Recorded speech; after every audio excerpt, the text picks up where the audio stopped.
नमस्कार, जय हिंद। क्या रशियन प्रेसिडेंट व्लादिमीर पुतिन साहब अरेस्ट होंगे? चर्चाएं तो यही चल रही हैं जब से कि इंटरनेशनल क्रिमिनल कोर्ट ने एक अरेस्ट वारंट निकाला है पुतिन साहब के खिलाफ। लगभग चारों तरफ एक ही आवाज और एक ही न्यूज चल रही है कि क्या वाकई में ये अरेस्ट होने वाले हैं। आइए समझने की कोशिश करते हैं अपने यूपीएससी के एंगल से कि क्या वाकई में आईसीसी के रूलिंग्स का या वारंट का मतलब होता है और कौन सी ऐसी कंट्रीज हैं जो आईसीसी से संबंध रखती हैं। आइए चर्चा करते हैं कि आईसीसी क्या है। आप सभी का स्वागत है इस सेशन में। आपको बता दें कि इनके ऊपर चार्ज लगाया गया है कि यूक्रेन में एक तो तबाही मचाई जा रही है, दूसरा इन्होंने बच्चों को इलीगली डिपोर्ट करवाया है, deportation of children from Ukraine to Russia. This crimes have been committed since long now. इनका कहना है कि 2022 से ही ये लगभग इस क्राइम को अंजाम दे रहे हैं, इसीलिए इनके खिलाफ और एक और भी शख्स है वहां पे, उनके खिलाफ भी अरेस्ट वारंट जारी किया गया है। खैर, हमें समझना होगा कि आईसीसी का निर्माण होता है एक स्टैट्यूट के आधार पर जिसका नाम है द रोम स्टैट्यूट। ये बात है 1998 की कि रोम स्टैट्यूट लाने की बात की जाती है और 120 स्टेट या राज्य या फिर देश की अगर आप बात करें तो इस दिशा में चलते हैं। 2002 की बात है कि ये इफेक्टिव होता है क्योंकि इसको 60 देशों का रेटिफिकेशन मिल चुका होता है और 2003 से ये अपनी एक्टिविटीज चालू कर देता है। 2010 की बात करें तो कुछ अमेंडमेंट्स लाए गए थे जिसके तहत ये बोला गया था कि ठीक है, we will call the people to have into our court rooms the hearings, इसलिए कुछ अमेंडमेंट लिए गए।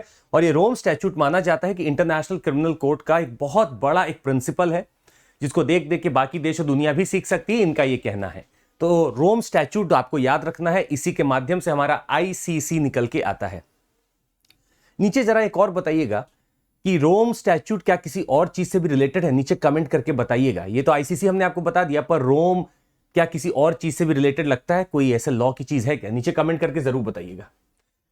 आगे बढ़ते हैं। ये 4 चीजों पे कमांड रखता है आईसीसी का। जो 4 मुद्दा है वो है द क्राइम ऑफ जीनोसाइड। अगर एकदम नरसंहार मचाया हुआ किसी ने तो उसके खिलाफ अगर कोई जा सकता है, अगर उसके खिलाफ अगर प्रोसिक्यूशन चार्जेस लगाने हैं या चार्जेस लगाने हैं तो आईसीसी पे जाना होगा। क्राइम अगेंस्ट ह्यूमैनिटी अगर कोई कर रहा है तो वॉर क्राइम्स अगर आपको दिख रहा है होते हुए, plus the crime of aggression. इन चारों के तहत, ये चारों आपके प्रीलिम्स के लिए इंपॉर्टेंट है, इन चारों के तहत अगर कुछ भी हो रहा है तो आईसीसी इसकी संज्ञा ले सकती है और कोशिश कर सकती है वहां पे चार्ज लगाने का। खैर, आपको यह भी बता दें कि द क्राइम्स वर कमिटेड, ऐसे क्राइम जो कि कमिट किए जाते हैं बाय स्टेट पार्टी नेशनल। अगर कोई व्यक्ति जो उस स्टेट से बिलोंग करता है, उस देश से बिलोंग करता है जो कि पार्टी है आईसीसी की, या तो ये या फिर उस टेरिटरी में जो कि पार्टी है आईसीसी के, उस टेरिटरी में अगर कुछ हो, और in a state that has accepted a jurisdiction of the court, या वो टेरिटरी, वो कंट्री जहां पे एक्सेप्टेड है उसका जुरिस्डिक्शन, इन राज्यों तक या इन देशों तक, इन नेशनल तक आईसीसी का हाथ पहुंचेगा। दूसरा, the crimes were referred to the ICC prosecutor by the UNSC. अब यहां पे यूएनएससी एक नया एंगल लेके आता है। यूनाइटेड नेशन सिक्योरिटी काउंसिल ने बोला कि सर, कुछ जगहों तो आपका जुरिस्डिक्शन है, जहां पे आपका जुरिस्डिक्शन नहीं है वहां पे हम आपको देंगे जुरिस्डिक्शन कि आप जाके वहां पे प्रोसिक्यूशन करो या चार्जेस लगाओ।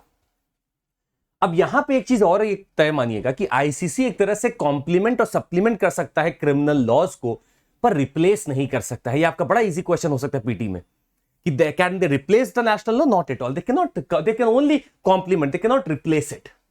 खैर, अगर बात की जाए, आईसीसी यूनाइटेड नेशन ऑर्गेनाइजेशन का मेंबर नहीं है। ये बात हमें याद रखनी होगी, ये उसका मेंबर नहीं है, परंतु इन लोगों के बीच में एग्रीमेंट है। They would try to do the things with maybe with togetherness, और साथ करना चाहेंगे। अगर ऐसी कोई सिचुएशन आती है कि लगता है कि आईसीसी का जुरिस्डिक्शन नहीं है किसी एक पार्ट तक, तो यूएनएससी इसको उठा के जुरिस्डिक्शन दे देता है, और ये चार्टर में इन्होंने बनाया, यूएन के चार्टर में लिखा गया ये। खैर, ICC does not have its own police. खैर, पुतिन साहब वेट कर रहे होंगे, पर प्रॉब्लम यह है कि आईसीसी का खुद का अपना पुलिस नहीं है। अपने खुद का अगर पुलिस नहीं है तो आप इन्फोर्स कैसे कराएंगे? पहला सवाल तो यह है। दूसरा, it can not impose a death sentence, तो डेथ सेंटेंस इंपोज नहीं कर सकता है। तीसरा, it has automatic jurisdiction only for the member states जो इसको मानते हैं। जो इसको नहीं मानते हैं वहां या तो यूएनएससी देगा, एक्सटेंड करेगा, तभी होगा। और चौथा, इसके पास रेट्रोस्पेक्टिव जुरिस्डिक्शन नहीं है, मतलब 2002 के बाद की घटनाओं पे बस ये ध्यान देगा, उसके पहले की घटनाओं पे ध्यान नहीं दे सकता। यह है हमारा ICC. The Hague, Netherlands. Netherlands की अगर आप द हेग में पहुंच जाएं तो वहां आपको मिलेगा आईसीसी। खैर, आपको यह भी बता दें कि सिर्फ आईसीसी नहीं, वहां इंटरनेशनल कोर्ट ऑफ जस्टिस का भी सीट है। अब यह क्या है? इंटरनेशनल कोर्ट ऑफ जस्टिस जो माना जाता है वो आपका यूएन के जो प्रिंसिपल ऑर्गेनाइजेशन है उसका एक पार्ट है, उसका एक अंग है। ICJ which is among the United Nation 6 principal organisation, उसका पार्ट है, पर आईसीसी नहीं है। खैर, ये दोनों का ही रिलेशन हेग से है, इसलिए आपको यह भी याद रखना है इंडिया ने इसको बिल्कुल साइन नहीं किया। और इंडिया ने इसलिए साइन नहीं किया क्योंकि इंडिया अपने जुडिशियल सिस्टम पे पूरा भरोसा करता है। हम नहीं चाहते कि बाहर के लोग आके हमें कभी कुछ बता पाएंगे, इसलिए we have not done this. ये हमारे देश की बात है, हमारे जुडिशियल सिस्टम की बात है। खैर, आपको यह भी बताना जरूरी है कि पुतिन साहब शायद वेट कर रहे होंगे कि मेरे अरेस्ट मुझे कर लिया जाए। 1998 में तो सारे लोग आगे चल के गए कि हमें जस्ट ऑर्डर के लिए आईसीसी को बनाना चाहिए, और इन्होंने बताया भी कि हां होना चाहिए। यूएस भी साथ गया था, रशिया भी साथ था। पर जब क्रीमिया का एनेक्सेशन हुआ रशिया द्वारा, तो आईसीसी ने रशिया के खिलाफ बोला। Russia was signatory to this ICC but did not ratify this. परंतु 2016 के बाद उन्होंने साफ कर दिया कि ऐसा है कि हमारा आपसे कोई लेना देना नहीं, हम आपको नहीं मानते। तो रशिया ने विड्रॉ कर लिया। सिर्फ रशिया की ही बात नहीं है, रशिया ने साइन तो किया था बट हैज विड्रॉन कि भाई बस बहुत हुआ, हम आपसे नहीं कर सकते बातचीत, आपका जितना आपने करना था कर लिया। इतना ही नहीं, यूएस को भी अगर आप देखेंगे तो यूएस ने भी विड्रॉ कर लिया। आप देख सकते हैं US initially sign the Rome statute, but अगर आप देखेंगे आज तो वो उससे भी विड्रॉ कर चुका है। Sudan, Israel have also withdrawn. अब एक बात ये निकल के आती है कि आखिर ये लोग आईसीसी से भाग क्यों रहे हैं? पिछले जितने सालों में आईसीसी वर्क किया है, आईसीसी का बस एक टारगेट रहा है अफ्रीका। ये सारे ही केसेस, सारे ही जजमेंट्स, रूलिंग सब अफ्रीका के लिए है। अफ्रीका के बाहर ही देखने की सोचता ही नहीं है। तो जब तक आप अफ्रीका ही बेस्ड रहेंगे तो वहां के लोग आप मानेंगे। गांबिया इससे जुड़ा, पर गांबिया भी अलग होने लगी बात करने लगा, बुरुंडी अलग होने की बात करने लगा। तो मतलब शायद इनका एक जो एडमिनिस्ट्रेटिव जस्टिस का सिस्टम है वो शायद इस लेवल पे अभी डेवलप नहीं हो पाया है। क्या आपको बता दें, वेट कर रहे हैं अरेस्ट का, और आपको बता दें अरेस्ट हो नहीं सकते। 2 कंडीशन बनती है। पहली, अगर ये किसी ऐसी कंट्री में चले जाएं जो कि मेंबर हो या रैटिफाई कर चुका हो आईसीसी के, तो वहां पे इनको हो सकता है अरेस्ट कर लिया जाए। यही एक पॉसिबिलिटी दिखती है। दूसरा, हो सकता है कोई नई फोर्स जनरेट हो जाए और रशिया में घुस जाए, जो ऐसा हो नहीं सकता, पॉसिबल नहीं है।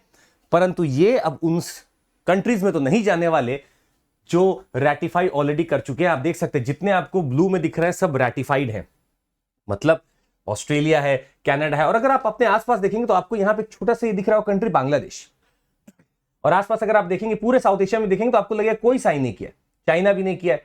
पर यहां पे आप देख सकते हैं all these blue that are being shown. Europe देख लीजिए, कनाडा है आपका पूरा, लगभग साउथ अमेरिका पूरा ही है जिसने रैटिफाई भी किया है। तो अगर यहां जाते पुतिन साहब तो एक हो सकती है, एक आइडिया है कि शायद उनको अरेस्ट करके फिर आईसीसी के हवाले किया जाए। खैर, वो वहां जाने से रहे। अब मुद्दा यह है कि इससे बस एक ही चीज होगी, और वो है कि इनके एक इमेज में छवि पहुंची, एक डेंट पहुंचा, बस इतना ही हुआ है। आईसीसी एक बहुत नोशनल बॉडी ने जब ये कहा कि आपको ये करना, कोई इंफोर्समेंट पावर नहीं उसके पास, बस वो एक डेंट लग गया पुतिन साहब के ऊपर, बस इतना ही होगा। खैर, इन वॉर चीजों में और जो भी अभी माहौल बना हुआ है, हमारा यही मानना है कि let peace prevail and may be the countries that can bring about the peace, उनको आगे आना चाहिए, जिसमें इंडिया वाकई में बहुत कुछ कर सकता है और कर भी रहा है। जिस दिन ये लोग ये बात समझने के लिए तैयार हो जाएंगे, शायद शांति बहाल हो जाएगी। परंतु अभी तक के लिए ऐसा कुछ भी नहीं है कि इनको अरेस्ट किया जा रहा है। So let's calm down the sentiments. वो आराम से सुरक्षित है और आराम से सो रहे हैं, इनको कोई टेंशन नहीं है। बहुत बहुत धन्यवाद इसको सुनने के लिए। जरूर लाइक, सब्सक्राइब और शेयर करिएगा अगर पसंद आया तो। बाकी आपके सामने वीडियोस आती रहेंगी। बहुत बहुत धन्यवाद। Thank you so much. Take care. जय हिंद।